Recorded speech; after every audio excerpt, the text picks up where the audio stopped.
আমি জানতাম, আমি জানতাম চন্দনের সঙ্গে কথা বলার পর তুমি ওদের বিয়েটার কোনো রকম আপত্তি করবে না। এবার দেরি না করে ওদের বিয়ের দিনটা ঠিক করে ফেলো। না বলি না, তার আগে আমাদের একটা চাকরি জোগাড় করে নিয়ে পাওয়া দরকার। তার জন্য বলেছি না, তুমি কাল থেকে আমাদের কোম্পানিতে চিফ অ্যাকাউন্টেন্ট হিসাবে জয়েন করবে। অবশ্য এতে যদি তোমার কোনো আপত্তি না থাকে। কিসের আপত্তি? তার বদলে আজ আমি আপনাদের কাছ থেকে একটি শিক্ষা নিয়ে যাচ্ছি। এই সমাজের বাইরের পোশাকটাকে কেউ রাজা, কেউ ধনী, কেউ গরিব, কিন্তু এই সমাজের এই কিন্তু এই মনুষ্যত্বটাকে তাদের কাছে অনেক কিছু নেই। আসি বলুন।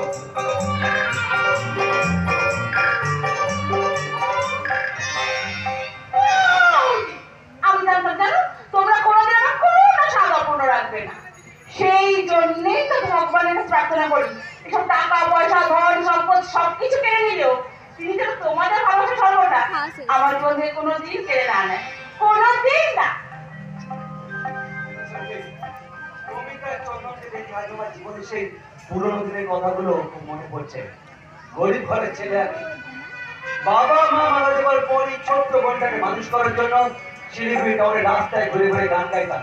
সেই গানগুলো তোমার নিজে মানে রোদনের সরকার একদিন আমাকে তোমাদের বাড়িতে নিয়ে এলে, তোমাকে গান শেখানোর দায়িত্ব দিলে। তখন আমাদের অবস্থা কেমন একটা ভালো ছিল। আমার বাবারা ছিলেন 3 ভাই। বড় ভাই অর্থাৎ জ্যাঠা মশাই অসকালে বিয়ে করে ঘর ছেড়ে চলে গিয়েছিলেন। তারপর আমার বাবা মাও মারা যান। ছোট কথা রোদনের সরকার মানে নীলে পাখাই আমাকে ছোটবেলা থেকে কোলে পিঠে করে মানুষ করেছে। আমার জন্য তো কাকা বিয়েও করেনি।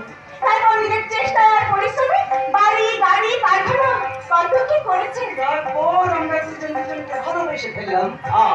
আর নীলে পাখা অন্য কেউ আমাদের বিয়ে দিয়ে দিলে। ঠিক তারপরে শুরু হলো সেই ভয়ঙ্কর লকডাউনের দিন। করোনা ভাইরাসের আক্রমণে সারা পৃথিবী জুড়ে লক্ষ লক্ষ মানুষ প্রাণ হারালো। একদিন নীলুকাব্য ওই মরণ রোগে আক্রান্ত হয়ে হাসপাতালে বিছানায় মারা গেলে।